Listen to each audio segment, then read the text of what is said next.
Welcome back to another episode of Better Decisions Podcast. My name is Shakira Sanchez. I am the Urban Core Territory Manager for the David Siddons Group.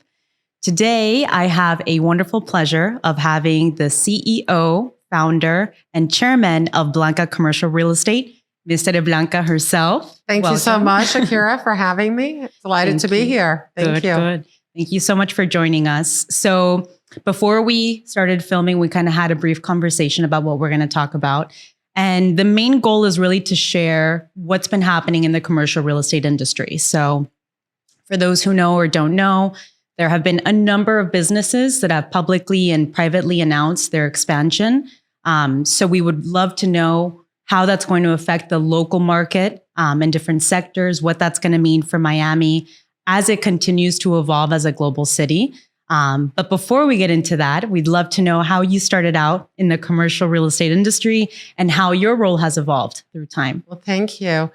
So I've been in the commercial real estate industry now since 1987, so a number of years. And I really found this industry by pure coincidence. I was actually working for a technology company and someone suggested that I should look into commercial real estate services.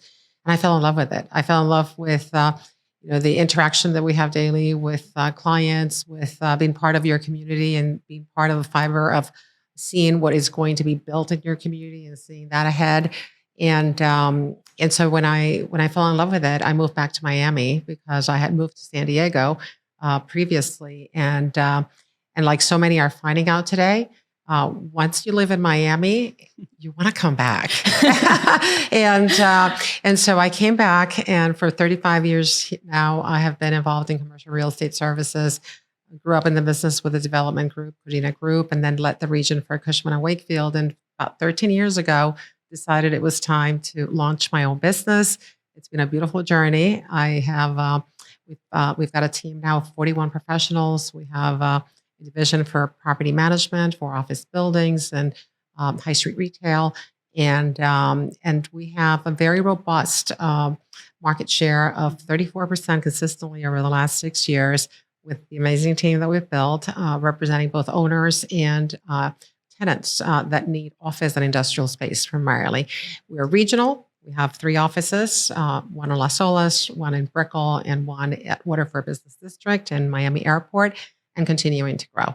Very nice. So for starters, you definitely know what it's like for newcomers to come into here and set your roots.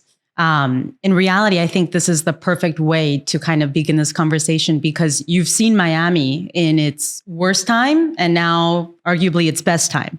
So, and this is one of the things that we're seeing Miami really evolve. Before, it was always a very attractive destination, but now we're seeing families move down here and now businesses. So what do you think has caused or sparked these businesses to choose it now? So I'm a past chair of the Beacon Council, our economic development agency. And back in 2009, when I was serving that role, I remember that we spoke to a lot of companies that were looking to move to Miami, or to the region in particular in Miami was on the list.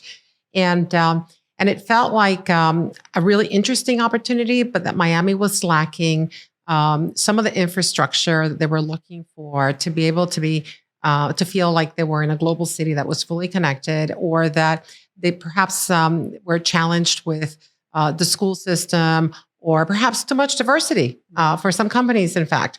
And what's happened over the last 20 years and the last decade is that we've been very fortunate that our leadership in government and private sector have invested significant resources and capital to create an infrastructure for the county in general that puts us in a much better place than we were before to attract these companies and to attract the people that want to work for these companies. More importantly, the pandemic accelerated the trend that was happening already. Miami has highly educated workforce. We have a young population of really, 40% of the population that migrates to Miami is in the age group of 28 to 40. So very young population. We have an international airport that takes you on direct flights to many, many parts around the world. And we have a lifestyle and a community that is very open and receives new people with open arms. The state of Florida as well has, of course, very business-friendly policies in place. There's no state income tax, and that is a huge benefit, not only for the founders and the CEOs and the wealth that comes here, but also for the executives and the employees that reside here. It also feels like the community has grown up in the talent that it can attract. And so during 2020, as these companies were watching where their employees and executives were migrating to so that they could spend the pandemic in a place where they felt safe and that it felt comfortable, South Florida and Miami became the hot spot. And so that is why Blackstone and others have followed Blackstone and put the stamp of approval on Miami and said, to bring employees back, to bring executives back, we need to create regional hubs and we need to be flexible as to where our people are going to work. Right. And it is proven now with the migration that they saw over the last 24 years that Miami is a place, and regionally, in fact, from Palm Beach, Broward, and Miami are places where their people want to work. So the announcements that we have seen from Apollo, from Blackstone, from C1 Financial, from Citadel now certainly has driven other companies in the same sectors and industries, but also there's following effect of companies that provide services to these firms that are now following as well. The law firms, the accounting firms, the consulting firms, the architectural firms and engineering firms, all of them are following as well their clients from other cities. Yeah. We have also certainly an environment that feels safe. And so we're very fortunate to be in a community that feels much safer, believe it or not, than other places around the country. Right. And so it's very sad to see the incidents that have happened in some of these cities around the country. And for many people, that safety is something that is driving them to consider where they should grow their businesses and establish themselves. Right. And that makes all the sense. I think that they hinted towards that recently with the whole Citadel movement. So to know that apart from everything else that, residents here do know that it's a beautiful city, it's very, the airport, we're here. I had someone one time tell me that it was faster to get here by plane from the New York City than to drive from the city to the Hamptons, which kind of gives it like an ease of that it's not going to be so much of a cultural shock. Obviously, it's very different than Manhattan. There are people that are diehard New Yorkers, but we live here. So we know what it's like to live here, to work here. So it's very attractive. I think one of the wonderful things that is happening is that many people that are moving to Miami know Miami only when they've come here for vacation. Right. And that means, I'm in Miami Beach and I'm enjoying the beach and the restaurants and the hotels on the beach, which is fantastic. Yeah. But they really don't understand Coral Gables. They don't understand Miami Airport. They don't understand Aventura, Coconut Grove. And as the group of professionals that have moved here have started to explore Miami, they've discovered that there's a richness to the community and such a richness to so mame different neighborhoods that they didn't know before, and they're loving it. So they're moving everywhere around the county, not only Miami Beach, not only Brickell or downtown, but really starting to explore beyond what is obvious as a place to do business or to live. Right. Yes. And have you seen, because I know you've worked with a good number of these businesses that have come down. Have you noticed a predominant focus in a submarket where they want to initiate that first step? In terms of office space, Brickell certainly has been the winner. For years, it's been recognized as the Wall Street of the South. Right. And so it has the highest concentration of international banking behind New York City. And it is where the density from a zoning standpoint has driven a lot of new development. So we had 2 million square feet of high-rise tower space deliver in 2010 through 2012. We have quality trophy assets that fortunately had available space to receive these companies. And so many have flocked to the existing Class A office towers, as well as the new one that is getting delivered, 830 Brickell. And now they are also exploring moving into spaces in downtown Miami. In Wynwood, in fact, we just executed a lease with PwC at 545 Wynn, owned by Sterling Bay. They've been in the news recently as well, as you know. And then there's more product that is planned and proposed for development of quality trophy Class A space in various areas of Miami-Dade County, including Brickell, of course, and downtown and Wynwood. So, and Miami Beach also has strong initiatives to partner with via ground leases with developers to build new Class A office. We also have space available there with Starwood having built their headquarters and moved into their headquarters. They vacated their space at 1601 Washington, and we have that space available for lease. And the building will be renovated, and it's going to be a spectacular location. It is for companies that want to reside in Miami Beach. So lots of opportunities still, even though Brickell is filling up very quickly, and there is very little availability in the top tier Class A assets. There are opportunities to acquire really great quality space throughout the county. Coral Gables is the same. The plaza in Coral Gables that we're leasing, the North Tower delivered, the South Tower delivers now. With the activity that we have, we should be at 70% leased in no time this year. And it's a brand new project that offers, tremendous opportunity for companies moving here as well. Same with water for the activities through the roof in Miami Airport. So it's just spilling over into every neighborhood. And of course, from a residential standpoint, many times you see the opportunity before we do, because you are finding the right locations for the employees and the executives to find where they feel comfortable living. And from there, they search for their space. Yeah. And I got to say, it's a very nice synergy to have, because even let's just say a year ago, when I would be speaking to a buyer, whether they were the end user or an investor, I would always hint towards the commercial industry, regardless if they were looking at it or not. Because I think it is very telling to see that there is kind of like a pinnacle, like a center, and obviously Brickell, takes the cake with that one. But to see that kind of that demand spill over everywhere in Miami shows how strong and how consistent that demand is. Exactly. So, and I think that if there's not enough supply as of now, or, it's absorbing very well, I think that that's another opportunity for a completely different approach to kind of satisfy that demand, which is, a lot of people initially, when they first migrated, they were like, okay, well, we're here for the moment, or we're going to rent, or we'll just have it as a base. But to know that these developers, local and national, are coming in and they're deciding to continue with this, it's very telling as to what they see Miami in the future. And on that note, have you seen when these businesses are in the first steps of their search, are they changing their behaviors? Are they looking for, let's say, more space, longer leases? I mean, you've hinted towards different areas, but what is it that Wynwood, is more attractive than, let's say, Brickell? What's the thought process there? So each neighborhood has its own, let's say, character and vibe. Yes. And so, each neighborhood has a uniqueness that appeals to different people.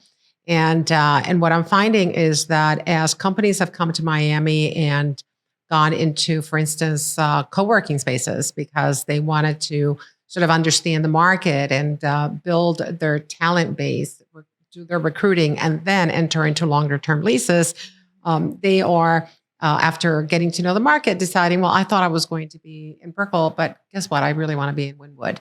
And the reason being that as they speak to their talent base, their employees, they're finding that many are residing in the Edgewater, Wynwood, Midtown area, and that Wynwood, with its great vibe for food and beverage and the arts and so on, it's a place that is highly urban and walkable, and they can relate to, because they're coming from cities where there's a walkability and an urban feel surrounding them. So also it's accessible in pricing, both from if you're buying a condo or if you're renting an apartment. The Edgewater area and the Wynwood and Midtown areas are more affordable, of course, than Brickell. So if you want your office to be close to where your employees reside and where your executives are coming from, Miami Beach or other parts of the county, Wynwood is a great choice. Downtown is downtown, and it will always be downtown. The CBD, including Brickell, of course, is going to continue to appeal to a higher end product buyer. The towers offer, tremendous amenities. And of course, they're 20, 30, 40, 50, 80 stories. And the cost to build that is very different than the cost of delivering an 8-story building.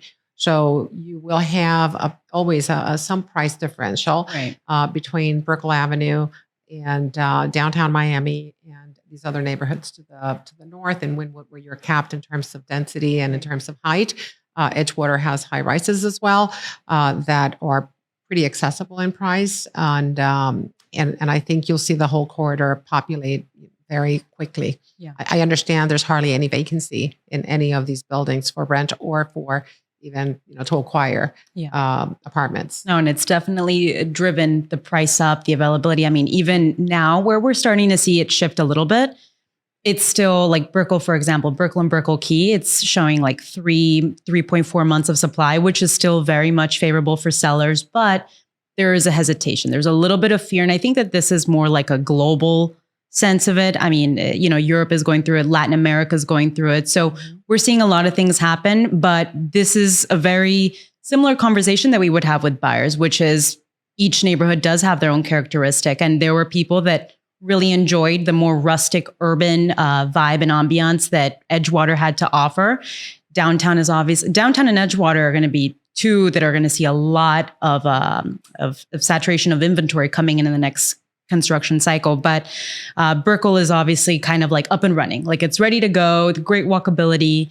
But each one has their own personality, which is always good. If you're a financial services firm, you're going to gravitate to Brickell. And we did a map recently that shows the concentration of financial services where they're located. And certainly Brickell has a high concentration as downtown does. Right. But you see them sprinklered into Aventura that has amazing residential options and schools. And with a Brightline station having now a commuter station in Aventura by the end of the year, it really is opening up that whole corridor. And we're seeing a lot of demand for office in Aventura as a result of that at Onyx Tower that we leased.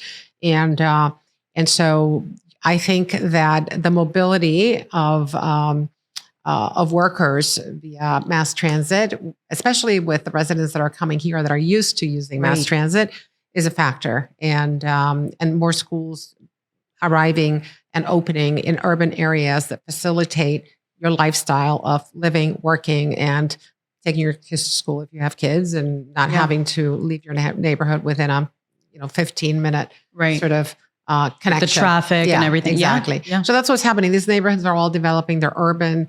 They're being designed with their own sense of urbanism and density, and creating environments that allow you to work, live, play in the neighborhood. And then, of course, you can go to the beach, you can go to Brickell downtown if you're not there, but you don't necessarily have to be there if you don't choose to have your office there. And it's not so far away. I think Miami is very interesting in that sense, where all these neighborhoods aren't so spread out. I mean, you could get to the Gables, to the beach on a very easy day, not Basel or anything. You can get there in like 20, 30 minutes. I mean, it's not crazy. But hinting towards the evolution of urbanism and the density. So Wynwood, which is for me very interesting to kind of learn a little bit more about, where maybe 5-10 years ago, it had a different presence. Now we're seeing very interesting office towers going over there. What's the difference? What's the reason behind the change? You mentioned it to me one time, but I think it's very interesting. Yes. 10 years ago, Wynwood did not have the zoning in place to permit vertical construction or the residential development that we're seeing today. So there was a master plan designed, and they went through a process to create this overlay or zoning to allow for development of certain height buildings that permit 8-9-story buildings, depending on the slab to slab height, and depending whether you have a rooftop or not. You call it 8 or 9 stories, but it's really capped at that. And so Wynwood was interesting because sometimes neighborhoods are built around the residential base, and then the retail follows and the office follows. In this case, the play factor was there already. The food was there. The cultural aspect was there. We owe this, of course, to Mr. Goldman and his daughter, Jessica, who have just really had a vision for Wynwood and have worked so hard to make that happen, and others embraced it. And so the retail was there, the food was there, the arts and culture were there, but there was no one living there. Yeah. So when Related came in and started buying a lot of land and doubled down to deliver a lot of residential product quickly, that certainly started then to create a strong base for office to follow. If you look at Brickell Avenue back in 2009 and what it looked like on an aerial, you would see that where our office is at 1450 Brickell, the first asset that we took on to lease when I started the business, you could look up Miami Avenue and there was hardly anything. That's crazy to think about now. Hardly anything. So it was about creating the vision and being able to tell the story about what was already underway, being planned to be built, and what that could look like. And we knew it was going to become Restaurant Row. We knew Brickell City Center was being assembled and planned. We knew that the SLS, would happen eventually. So not everyone understands that if you're not in the business. So being able to understand what's behind the construction that you see later allows you to forecast what a neighborhood will look like, right? To be able to tell that story ahead of time. And when Brickell had all these condominium units delivered and we hit the recession in 2008, 7 through 2009, right? Everyone thought it was going to take us 10 years to backfill that space. Well, what happened was it took 3 years and we had cranes back up very quickly. And when that density of people came to Brickell to live there, the employers followed. And then Brickell became just, a place where it's a place of choice where if there's quality space, then it gets leased very quickly. Yeah. There's also a flight to quality that the pandemic has created, or it always has been there, but I think it really has exacerbated the desire for quality product that embraces what we want to be, what we want our workplace to be. Right. So the lifestyle that we want at the workplace. It's not unlike when you choose the hotel you want to stay in, you're looking at what that feels like when you walk in the lobby, when you go into the elevator and then your room and amenities in the neighborhood. Well, in office, it's pretty similar today in that people want environments that feel comfortable to show up to. And so you want those lobbies to be embracing, a community of people. And you want to be in a location that is connected to the amenities. You want to be connected to the transit.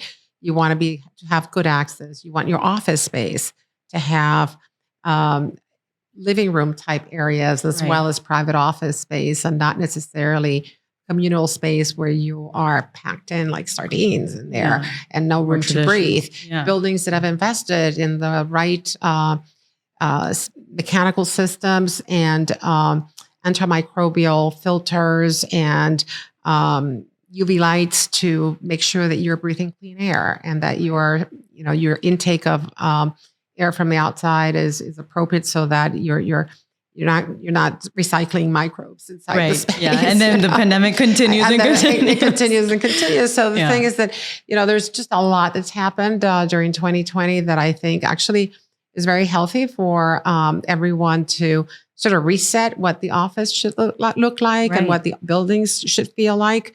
And so there's been a lot of investment made in many buildings and others that are new, then were able to, come into the market as if they knew that 2020 was coming, right? I mean, because 545 Wynn has a 5th floor that has an expansive outdoor terrace that has a beautiful tenant lounge and a fitness center that is state of the art.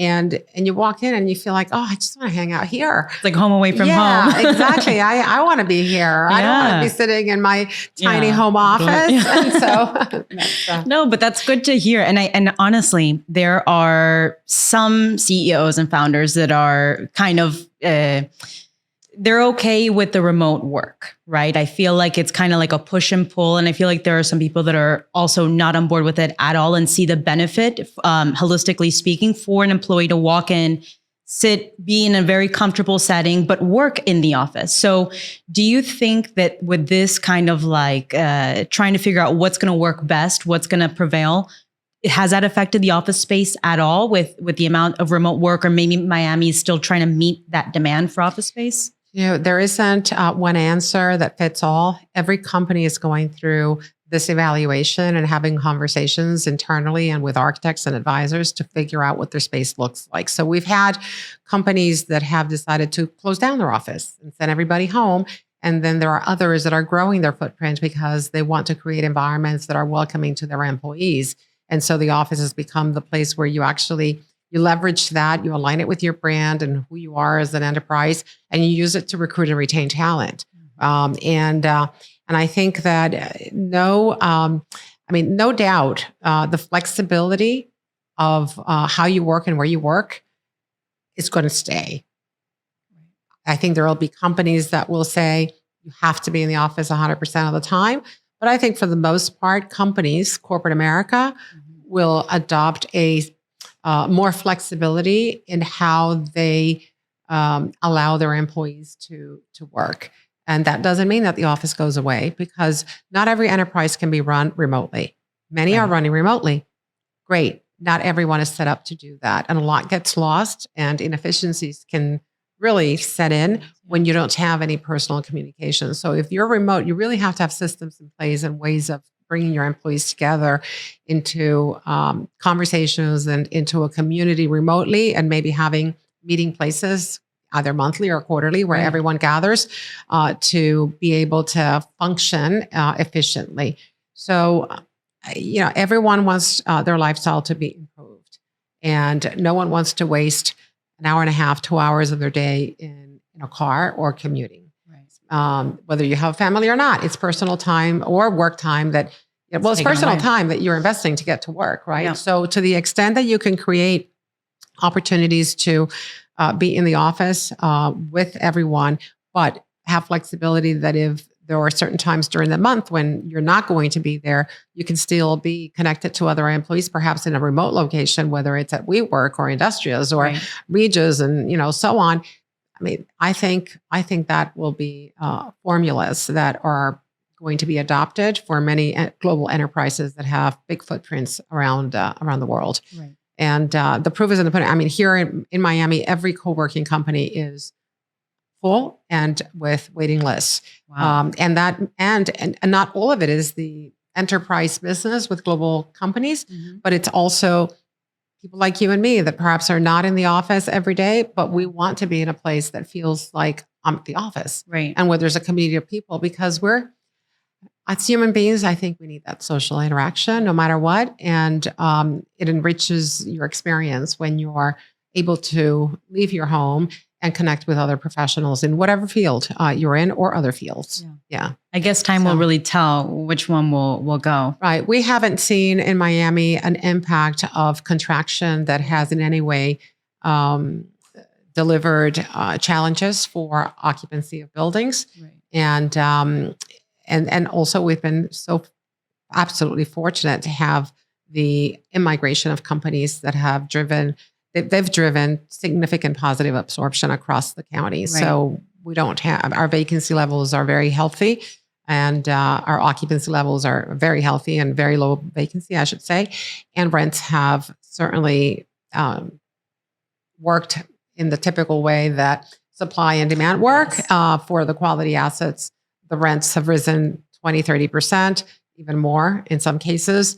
And that means that other assets that are Class A minus or Class B are also experiencing demand and are able to increase rents too. So we're recommending a lot of our clients that we advise as occupiers to engage early in the process of addressing the office space that they'll require with plenty of time, meaning a year, 2 years, 3 years, 4 years if you're a large user. Also, because there are challenges in terms of the entire process, the timeline has been extended as a result of the pandemic because of materials, because of labor shortages.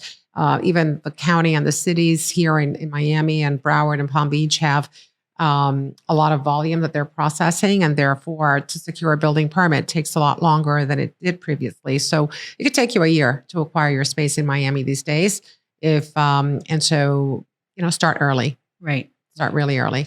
And, I was looking at some of the numbers in the last 3 years where, proceeding to the pandemic, and how it was a very different portion of newcomers. It was like down to like 5%. And now it's almost the majority of the office transactions.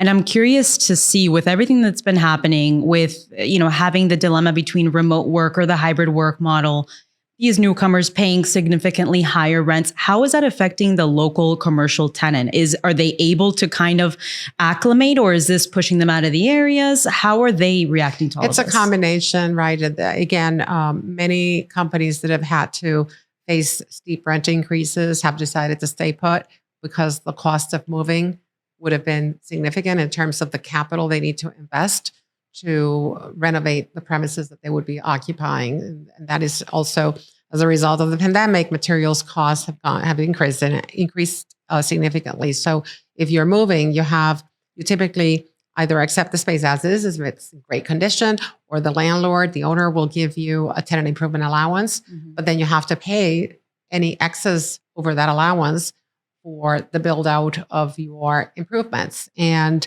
so many companies have decided, well, I don't want to invest capital in improving premises in another location. I'd rather stay here, not have to invest capital, and I will go ahead and pay the increased rent. Right. And then we'll see in 5 years what happens. Right.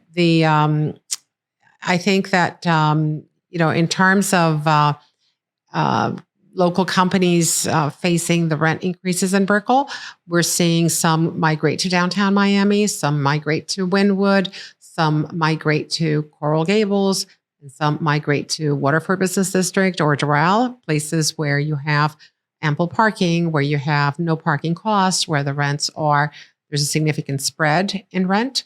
And the Gables does have a parking cost, but still the spread in rent between Gables and Brickell is very significant. I mean, to the tune of $30 a square foot in some cases, and more than that in comparison to other areas in Miami airport area. Aventura is another area that is very, very active, given that there are so many executives that have been working downtown or in Brickell that reside in that area of Aventura or Sunny Isles or Golden Beach or North Miami Beach. And now that there is new product available and that the commuter rail is going to open in November, they're saying, well, I don't need to be in Brickell every day or on downtown every day. So I can have my office in Aventura. My employees can use the commuter train. And if I need to be in Brickell, I can also use the commuter train and not face a long commute. And so it's, all of these things are contributing to having mobility of companies across the county.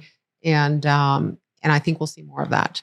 That's very exciting. Yeah. And with how it is now, you have Aventura, Miami Beach, Coral Gables, Doral. Is there a specific area that's emerging, or something that you might have your eyes on as to the next best, Brickell or the next best, Gables? Which area are you mainly having your eyes on? Well, I think I'm excited about everything that is happening in Miami-Dade County, and I can't say that I have a favorite, but I do think that there's going to be tremendous transformation in areas like Wynwood. The Grove, of course, has been transformed significantly, and Coral Gables as well. So I can't tell you that I have a favorite. I reside in Coral Gables, and I work in Brickell, so I definitely that's where I run my errands and where I go shopping or dining most of the time. But the transformation that we'll see in Miami Beach is going to be significant with new office coming. Aventura is experiencing a rapid transformation with more residential, with more office product and retail being delivered, and with the train operating there. So I'm very excited to see that. And the Midtown area just north of Wynwood also is experiencing a huge boost in terms of commercial development. So, I mean, the entire county is positioned to see great movement of development, of demand, of just walkability and urbanization that I know our commissioners at the county level are really focused on trying to address quickly so that we can have employee mobility throughout Miami-Dade County. Don't forget that a large population of our employees reside in Homestead and Kendall, in areas that are not connected to mass transit. So the initiative to have the rapid bus system be able to access the large employment centers quickly is an important initiative that we should support so that we can not have a county that is divided in terms of where employment happens and where people reside. And Health District is another area that also has a large employment center, and it's experiencing a renaissance with development. So I haven't answered your question because I'm just excited about I don't blame you. I've been seeing what is happening around the county. Just really creates excitement every day for us, and makes us really proud of what we've accomplished as a community. And let's continue to keep everyone safe and make sure that we are friendly to the everyone moving here and welcoming, and that we're kind and also human to each other as residents in Miami-Dade County. I think that will certainly bring us a lot of joy in the years to come. I love that. Well, I think that's a great way to close out this conversation. Tere, thank you so much for joining us. I think the insight you shared today is going to be helpful to everyone. So thank you, Shakira. I appreciate you having me. You're welcome back anytime. Thank you. Thank you.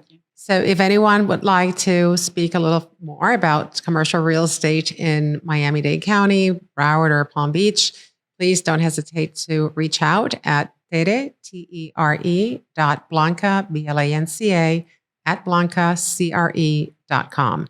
Thank you. Well, thank you so much for watching another episode on the Better Decisions podcast. Again, my name is Shakira Sanchez. I am the territory manager for the Urban Core. Make sure to like, subscribe, comment. If you have any questions, we're more than happy to help you.